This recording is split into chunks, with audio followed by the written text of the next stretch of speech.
mungkin lah TDC PDKT sama Koruben. Gak mungkin, kan kalian tahu aslinya Koruben itu gimana. Sama aja itu seru-seruan waktu TDC dekat sama Tenasar itu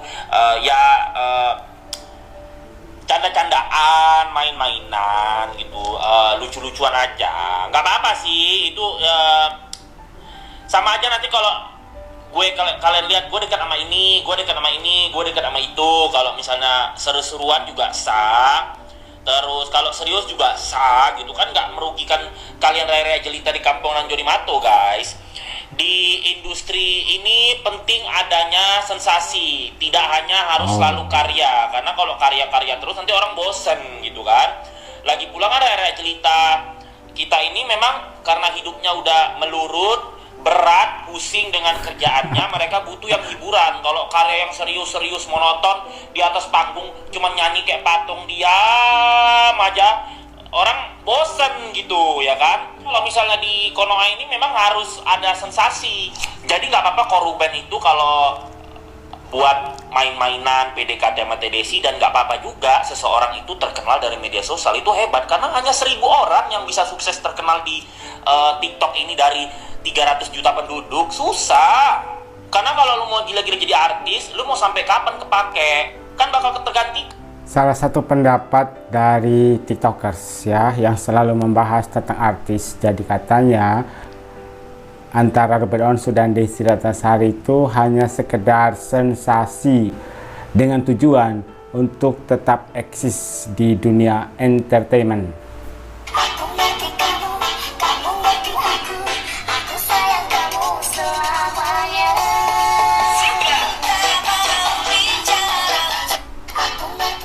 Wow, semakin kompak ya. Coba kalian perhatikan. Bajunya hampir mirip ya, walaupun yang dipakai TDC lebih cerah ya daripada yang dipakai oleh Ruben Onsu. Warna pink, kompak sekali. Dan tentu saja ada komentar dari Iis Dahlia. Aduh, gemoynya. Sama-sama single, bebas dong mau dekat sama siapa saja. Memang betul, Ruben Onsu sudah duda, dan begitupun dengan Desy Ratnasari. Tapi yang menjadi masalah oleh netizen, terutama penggemar The Onsu, anak-anaknya itu masih kecil. Dan sepertinya mereka itu belum siap untuk melihat kemesraan yang ditunjukkan oleh Ruben Onsu dan juga Desy Ratnasari. Mungkin kalau Cici Thalia dan juga Tania terutama usianya sudah lebih daripada sekarang, hal itu pasti dimaklumi. Tapi banyak juga yang setuju dengan hubungan antara Ruben Onsu dan Desy Ratnasari. Apapun yang dilakukan janda atau duda di mata netizen pasti salah. Saya tidak setuju dengan komentar ini. Baru kali ini kok ada janda kemudian duda lagi PDKT, kemudian ada banyak pro dan kontra. Biasanya tidak ada. Loh, mereka kan sama-sama single, tidak ada hubungan dengan siapapun. Jadi itu merupakan hal yang wajar.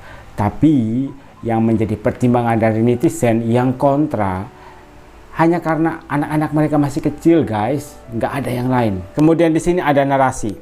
Sarwendah, suami bisa ngobrol berjam-jam dengan temannya, tapi tidak dengan istrinya. Suami bisa tertawa-tawa dengan teman-temannya, tapi tidak dengan istrinya. Ketika ada waktu bersama suami, suami malah sibuk dengan HP-nya dan dengan dunianya sendiri. Sepele tapi menyakitkan, bukan? Jadi ada anggapan waktu Ruben Onsu dan juga Sarwendah masih belum cerai, statusnya masih suami istri, yang mereka lihat gitu ya. Kalau Ruben Onsu lagi bersama teman-temannya, Ruben Onsu tertawa ceria. Mereka bisa ngobrol berjam-jam. Tapi ketika berada di rumah, sepertinya waktu kebersamaan mereka itu kurang. Karena mungkin Ruben Onsu lagi sibuk dengan HP-nya, tapi ada alasannya. Karena harus menghubungi beberapa stafnya. Apalagi kita tahu bersama bahwa Ruben Onsu itu mempunyai banyak bisnis. Isi gugatan cerai Ruben Onsu bocor. Jadi katanya isi gugatan cerai Ruben Onsu bocor. Ternyata persoalannya cuma satu, alasannya sakit. Jadi Ruben gak mau Sarwendah lebih sedih kehilangan Ruben di saat Ruben gak ada umur. Sarwenda tidak terlalu sedih. Dan di sini ada komentar. Alasannya sekarang mau nikah. Dulu katanya alasannya karena sakit. Tapi sekarang karena mau menikah. Buktinya setelah cerai nggak ada lagi tuh sebut-sebut sakit-sakit yang ada, ketawa, seneng, cinta-cintaan. Onyo jadi sasaran para netizen. Valid dengan komentar ini. Onyo jadi sasaran hujatan netizen. Kalian tahulah hujatan apa yang diterima oleh seorang Bertrand Putra Onsu. Jadi narasi ini mengatakan, katanya Robert Onsu menceraikan Sarwenda dengan alasan sakit. Nanti kalau ada apa-apa, Sarwenda tidak terlalu sedih. Tapi yang kita lihat sekarang, Robert Onsu tampak ceria. Robert Onsu lebih ceria daripada sebelumnya.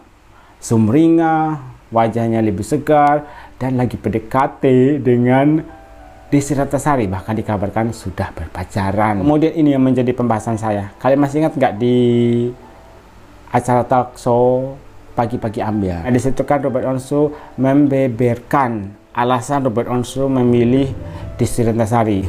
Makanya netizen pun beranggap berarti ini alasannya kenapa Robert Onsu memilih untuk bercerai dengan Sarwenda dan akhirnya memilih seorang Desi Ratnasari. Pertama, Desi Ratnasari itu sederhana. Maksudnya ya Desi Ratnasari bisa beli segala hal. Kesederhanaannya yang akhirnya bisa mencuri perhatian. Kalau diingat-ingat, dulu juga seperti itu. Robert Onsu mengatakan bahwa Sarwenda adalah sosok yang sederhana. Kalau Sarwenda tidak dipaksa untuk beli barang branded, pasti tidak dilakukan oleh Sarwenda.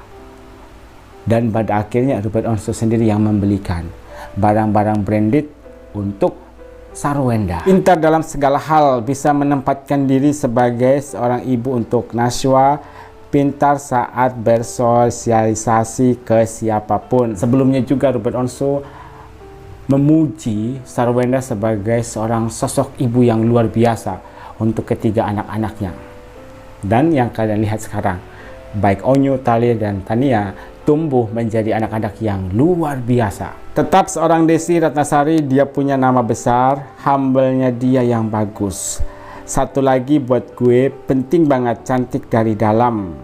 Puji Robert Onsu untuk Desi Ratnasari.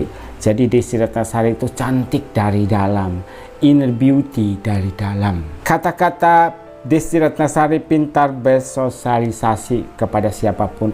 Berarti kita bisa katakan bahwa Desi Ratnasari ini seorang sosok yang ekstrovert, mudah bersosialisasi, mudah akrab dengan siapapun, mudah bergaul dengan siapapun. Dan inilah postingan dari Sarwenda 5 hari yang lalu. Dan tumben banget ya Sarwenda menuliskan caption seperti ini. Untuk orang introvert sepertiku, tidak perlu banyak, sedikit tapi solid dan tulus. Jadi Sarwenda bukanlah sosok seperti Desi Ratnasari. Kalau Desi Ratnasari kan sosok yang ekstrovert, sedangkan Sarwenda itu adalah sosok yang introvert. Yang penting value-nya tinggi, ada kualitasnya. Dan kalau disangkut pautkan dengan staffnya, mereka itu sedikit tapi solid dan ada kata tulus.